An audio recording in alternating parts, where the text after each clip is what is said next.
ডাকসু নির্বাচনে জাতীয়তাবাদী ছাত্রদলের প্যানেল আসলে জয় বাংলা হয়ে গেছে।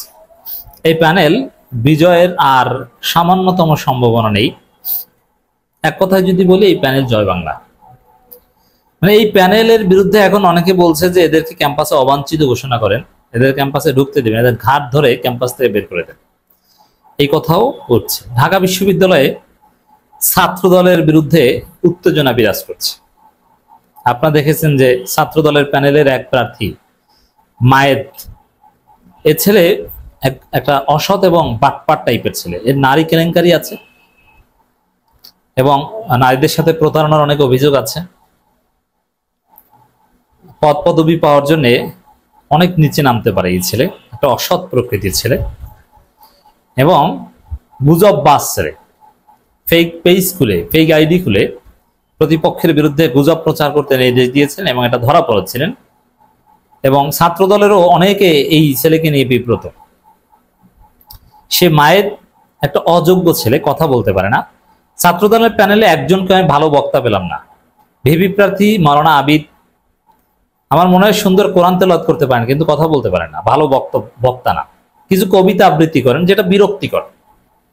যারা বক্তব্য বিচার করতে পারেন তারা বুঝবেন যে ছাত্রদলের ভিপি ক্যান্ডিডেটের যে বক্তব্য, এটা কতটা শ্রুতিকটু, মানে শুনতে ভালো লাগে না, বিরক্তিকর, হার্শ লাগে এবং একটু মেয়েলি ভয়েস। কিন্তু রাজনীতিবিদদের ভয়েস হওয়া চাই সাউন্ড ভয়েস, যদিও আল্লাহ সবাইকে সব যোগ্যতা দেয় না, কিন্তু তারপরও যোগ্য লোকদের ধরেই তো আপনি পিক করবেন, এটা স্বাভাবিক। বক্তা নেই, টকশো করতে পারে না, মিডিয়া ফেস করতে পারে না, যুক্তিভিত্তিক তথ্যভিত্তিক কোনো উত্তর দিতে পারে না,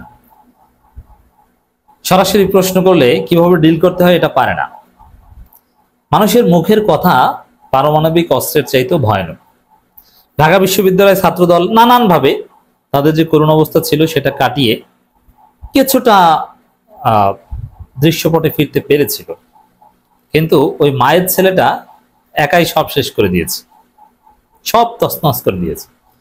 আপনারা জানেন যে একটা অনুষ্ঠানে এক শিক্ষার্থী প্রশ্ন করেছে আরবি বিভাগের যে এইটা বা ছাত্রদলের বিরুদ্ধে কিছু অভিযোগ করেছে। বলছে যে আমি সরি, যে আপনি সাধারণ শিক্ষার্থী হলে আমি সরি, কিন্তু আপনি এখন শিবির কর্মী। আর তো এখানে সব ছাত্র সংগঠন, ছাত্রদল বাদে সবাই, বাকসাস সহ আরো স্বতন্ত্র অনেকের সাথে শিবিরের বিরোধ, কিন্তু শিবির ট্যাগ দেয়, সবাই গর্জে উঠেছে। ওই মায়ের ক্ষমা চেয়েছে, কিন্তু ঢাকা বিশ্ববিদ্যালয় এটা কোনো ফালতু জায়গা না যে আপনার চরিত্র, আপনার আদর্শ ফাঁস হওয়ার পর আবার সরি বললে সাধারণ শিক্ষার্থীরা আপনাকে গ্রহণ করে নেবে। আরে ভাই, এটা চার দোকান না, এটা ঢাকা বিশ্ববিদ্যালয়, এটা হাবিবপুর বাজার না, এটা ঢাকা বিশ্ববিদ্যালয়। কিন্তু কি দেখছি আমরা, আকাম করে ক্ষমা চায়, এত সোজা না। দেখেন, ছাত্রদল এমনিতেই, এই ছাত্রদলের প্যানেলে প্রচুর ছাত্রলীগ, এখন পর্যন্ত 20+ ছাত্রলীগ বের হয়েছে প্যানেলে, এবং ছাত্রদলের এই বিভিন্ন কনফ্লিক্টিং গ্রুপ এই প্যানেল মানে না। ছাত্রদলের ভোট এমনিতেই হাজারখানে, তার মধ্যে 4-5 গ্রুপ, অনেকে এই প্যানেল মানে না, স্বতন্ত্র প্রার্থীকে ভোট দিবে। এরা চায় যে তাদের এই গ্রুপের যারা পেয়েছে এরা না জিতুক, এবং তারপরে যতটুকু সম্ভাবনা ছিল মায়ের ছেলেটা সব খেয়ে দিয়েছে। কারণ কি বোঝা গেল, মায়েদের বক্তব্য কি, বক্তব্যের সার কথা এটাই যে সাধারণ শিক্ষার্থী হলে ঠিক সমস্যা নাই, আর শিবির হলে আপনাকে আবার ধরা হবে, মারা হবে, শিবির ট্যাগ দিয়ে আপনাকে আবার নির্যাতন করা হবে। এবং সাধারণ শিক্ষার্থী হলে আমি সরি, কোনো সমস্যা নাই, কিন্তু শিবির হলে সরি না, শিবির হলে ধরবো। এর মানে আবার সে আবরার ফাদদের মতো কাউকে হত্যা করবে। এবং ছাত্রদল কিভাবে জিতবে, এরা তো নির্বাচনে আগেই পিছু হটবে, আমার বিশ্লেষণ তারেক রহমানের নির্দেশেই পিছু হটবে, নির্বাচন বানচাল করতে চাইবে। কিন্তু আমার বিশ্বাস নির্বাচন ওরা বানচাল করলেও নির্বাচন হবে। তো এখানে ছাত্রদল শেষ পর্যন্ত নির্বাচন দেখবে যে না, ভরাডুবি ঘটবে বা একেবারে মান সম্মান থাকে না, নির্বাচন থেকে পিছু হটতে পারে। কারণ এই মায়ের ছেলেটা সবকিছু খেয়ে দিয়েছে, সবাই খেপে যায়। তো ফেসিবাদের মতো কথা শিবিরের এজিএস প্রার্থী স্পষ্টভাবে বলেছে, আরে ভাই, এই ট্যাগ দিয়ে তো একজন পালিয়েছে, আপনারা আবার এই ট্যাগ দেন, পরিণতি তো আপনাদের হাসিনের মতো হবে। আর দেখেন, সেই শামসুন্নাহর হলের, রোকেয়া হলের সেই নির্যাতন, ছাত্রী নির্যাতনের ঘটনা, হলের ভিতরে ঢোকে হলের শিক্ষার্থীদের প্রেরণ, কখনো আওয়ামী লীগ এত জঘন্য হয়নি। এর মানে বাস্তবতা এটাই যে ছাত্রলীগের চাইতে অনেক জঘন্য ছিল ছাত্রদল। গেস্ট রুমে নির্যাতন ছাত্রদল আরো বেশি করেছে। মেয়েদের হলের ভিতরে ঢুকে হামলা করেছে, পিটিয়ে রক্তাক্ত করেছে। এই জন্য ঢাকা বিশ্ববিদ্যালয়ে কালো দিবস, শোক দিবস পালন করা হয় এই ছাত্রদলের আকামের বিরুদ্ধে, এটা জানেন? এবং ছাত্রদল আসলে কি করে আপনারা দেখেছেন যে ছাত্রদল বিজয়ী হয়েছে 90 ডাকসুতে, তারপরে বিএনপি একদম দীর্ঘদিনের জন্য সেই 2019 সাল পর্যন্ত ডাকসু নির্বাচন বন্ধ করে দিয়েছে।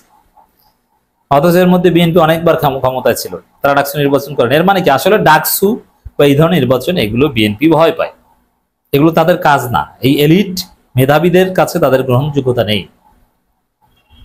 তারা ধান কাটে না বা ধান দেয় না বা ধান লাগায় না, তারা ধান লাগানোর প্রযুক্তি আবিষ্কার করে ঢাকা বিশ্ববিদ্যালয়ের শিক্ষার্থীরা, অথবা তারা ধান মাপে। কিন্তু এই জন্য এরা জানে যে আসলে এমনি ভোট নাই, আবার মায়ের ছেলেটা ট্যাগ দিয়ে হাসিনার চরিত্র ফাঁস হয়ে গেছে। ছাত্রদল, বিএনপি সেই পুরনো আকাম ঢাকা বিশ্ববিদ্যালয়ের শিক্ষার্থীদের বিরুদ্ধে ভিডিওগুলো এখন সামনে আসে। এগুলো দেখার পরে এবং কে কে সেই 2006 সালে, 5 সালে, 4 সালে ছাত্রদলের গেস্ট রুমের মাধ্যমে কারা কারা নির্যাতিত হয়েছে, এগুলো এরা এখন ফেসবুকে জবানবন্দি দিচ্ছে যে এইভাবে আমাদের নির্যাতন করা হয়েছিল, এই ঘটেছিল। তো তারপরে সাধারণ শিক্ষার্থীরা ছাত্রদল থেকে 2-4 জন যারা ওই বাবা আব্বা বলেছে যে আপনাকে ভোট দিতে, তারাও এখন মুখ ফিরিয়ে নিচ্ছে যে না না, এদেরকে তো ভোট দেওয়া যাবে না, তো নারীদের হলে ঢুকে এরা পিটায়। এখন ছাত্রদলকে ভোট দিবে না, ইট ডাজন্ট মিন দ্যাট সবাই শিবিরকে ভোট দিবে না। শিবিরের ভোটার বা শিবিরকে ভোট দেওয়ার বড় কারণ আছে, হয়তো এরা কোনো স্বতন্ত্র প্রার্থীকে ভোট দিবে অথবা ভোট দিবে না।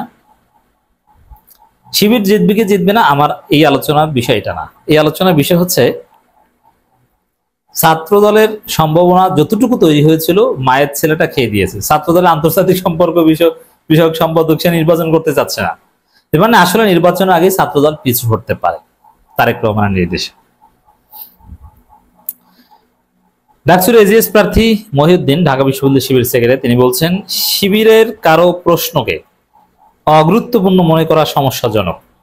এর মানে যে ছেলেটা প্রশ্ন করেছে মায়ের যাকে শিবির ট্যাগ দিয়েছে, সে শিবির হলো, আপনি তাকে ট্যাগ দিতে পারেন না। শিবির হলে তাতে কি, শিবির কি বিশ্ববিদ্যালয়ের শিক্ষার্থী না?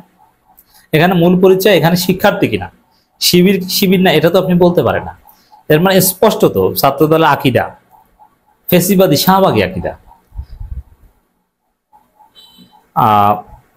এখানে এই ছাত্রদলের সেই মায়েদের বিরুদ্ধে সবাই সোচ্চার, শিবির থেকে শুরু করে নন শিবির আরো বেশি সোচ্চার। এই প্রথম দেখলাম যে কাউকে শিবির ট্যাগের বিরুদ্ধে সবাই ফুঁসে উঠেছে, কিন্তু এই এক শিবির ট্যাগ দিয়ে ছাত্রদলের ভোট জয় বাংলা হয়ে গেছে।